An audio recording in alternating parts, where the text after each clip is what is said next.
asked you what types of videos you want to see on here from me, a lot of you guys told me you're not really super comfortable with Photoshop. Yeah, you still consider yourself maybe like beginner level, which is totally fine. I've been there, I felt that way. Photoshop can be scary. It's this whole other world. It's like another language. So in an attempt to make it a little bit less scary, for the first video, I wanted to show you all the first steps that I do when I take a photo into Photoshop and begin that editing process. So first, it's really important that you're shooting your images in RAW for this. RAW, R-A-W, like the cookie dough. So RAW is an image quality setting. You can go into your camera and go to the settings and change it through there. Basically what it is, instead of shooting in JPEG where you lose the quality and the image gets compressed before it even reaches your computer, the RAW is going to capture all of the data in your surroundings while you're taking the picture, and it really gives you so much more control over exposure, white balance, detail, literally everything. So if you're not shooting in RAW already, it's going to change your life, I swear. Alright, so here is the image that we're going to be working with today. I don't really have a caption for it yet. I kind of just put some flowers on a pizza, so if anyone has any kind of ideas or wants to spitball something, be my guest.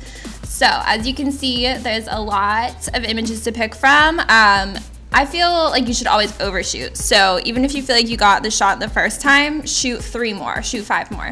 You always want to have options. And for this, I shot in both JPEG and RAW, so you can see the difference here, especially in the size.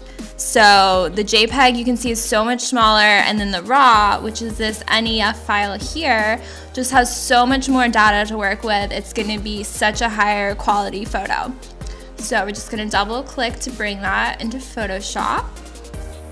Alright, and before it even reaches the regular Photoshop stage, this right here, which you might recognize, it's going to bring it into this separate RAW panel, which we can work from and fix pretty much everything. So it's a little bit crazy. There's a lot of stuff going on here. So many buttons, so many sliders. So let's break it down. First, what I always do for every photo is go to lens corrections. So if you are really into flat lays, you take a lot of pictures from above, you might have noticed that sometimes your camera kind of warps the image, kind of gives it this weird dome effect, and that's because the lens is curved. So to fix that, you're just gonna turn on this little toggle. You can't notice it a lot on this photo in particular, but when you have like a whole spread of a flat lay, it really makes a difference. You can also go in and change the camera if it's not recognizing your camera for some reason, and change the lens. Alright, just gonna rotate that real quick. So the next thing I always do is go into the detail setting, these little triangles here. And if you zoom in here, can you kind of see that, especially on the cheese part and like the petals, it's pretty grainy, so there's a lot of noise, which isn't great. It doesn't look super high quality. It looks like it's almost pixelated, but it's really just noise. So to reduce the noise, we're gonna go in here to luminance and just bring that up. And you can tell, especially in the background, it's really smoothing things out already just by pulling up the luminance and the luminance detail. This is also really good for when you're working with portraits, or if you have like a photo of a hand or like any kind of skin in the photo, it's gonna smooth it out and make it more lifelike. So now I'm gonna hop back to the basic panel, which is what opens up when we first started. So this is where you can really control the lighting, the exposure, everything that maybe you didn't get right the first time when you were shooting, which is hard to do. So it's much easier to bring it into your computer and work on it from here. So first, the temperature. I'll zoom back out here. So the temperature, you'll notice there's blue and yellow. If you don't know, that's referring to the temperature of the light. So there's cool light, like blue tinted, and warm light, which is like that yellowish kind of fluorescent hallway kind of light situation.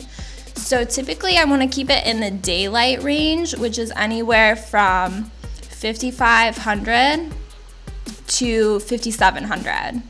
So anywhere around there is gonna be pretty good. Just use your best judgment, you know, slide it back and forth, whatever looks like real life. I'm gonna settle on 5600 here. The tint, not really gonna mess with it too much for this photo, but it is really helpful when you do have skin tones, and sometimes the photo can have a kind of a green cast on people's skin, you know, and obviously you don't want that witch vibes, so you're gonna push it back up to pink if that's the case. Exposure, this one is super helpful, but it's easy to kind of get out of hand with it. I'm gonna show you. So obviously we don't want it super blown out, and we don't want it super dark. So I'd never really go past like 0.1%. So I'm gonna keep it around maybe like 0.4 for this one. Contrast, also really helpful. For this photo, I wanna just kick it up a few notches just to give that contrast between the yellow and the pink. Highlights. I love the highlights panel. It's gonna make these flowers pop out so much more. Watch the yellow flowers. They really just get so much more vivid, and so the color just gets so much better with highlights. Shadows. Now the shadows is kind of going to do the opposite of highlights, where the highlights brought out the lighter parts of the photo. When you bring the shadows into the positive range, it's kind of gonna lighten everything up, lighten up those shadows.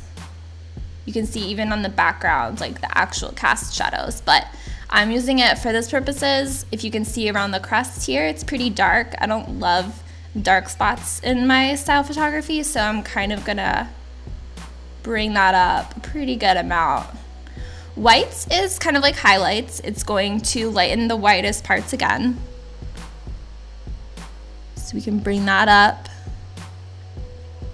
And then blacks is kind of like shadows too, so it's going to give almost the same effect. So you can see, like, even at this point, we've only really changed a few sliders, but already the difference from the beginning photo is so major. Clarity and this vibrant situation down here. Clarity, I feel like it had a good intention. I don't know if I'm using the tool wrong maybe, but whenever you get too crazy with the clarity, it just makes it grainy again and brings in all those dark splotches. So I only really use it pretty sparingly.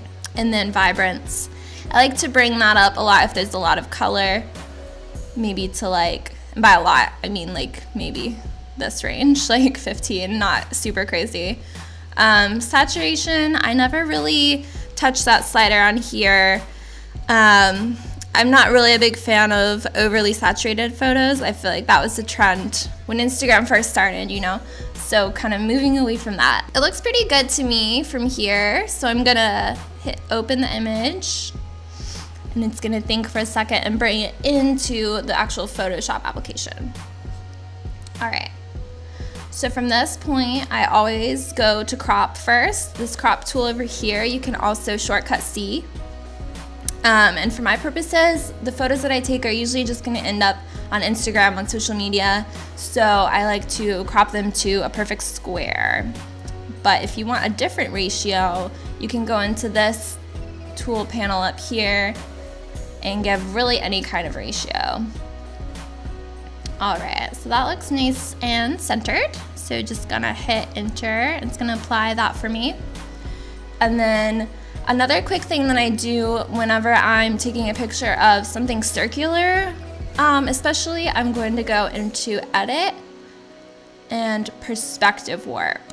So sometimes it's hard to take, especially if you're taking a picture from above, it's hard to get that dead on straight image. And sometimes when you bring it in after you realize, oh, maybe this circle isn't like the perfect circle.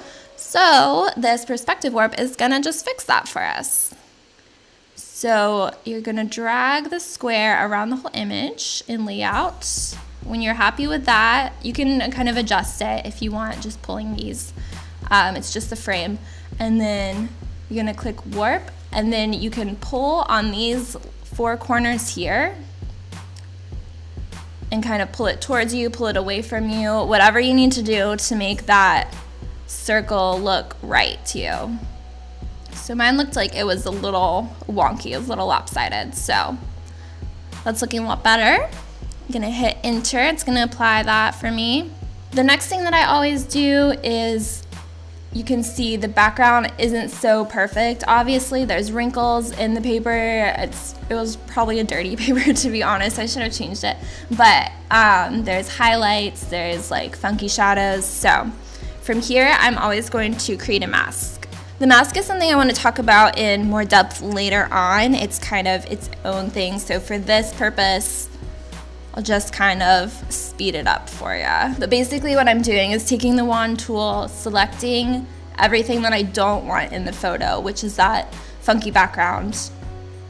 And then I'm going to refine the selection. Like I said, I'm gonna have a whole different video about this, so it's gonna be much more clear later probably.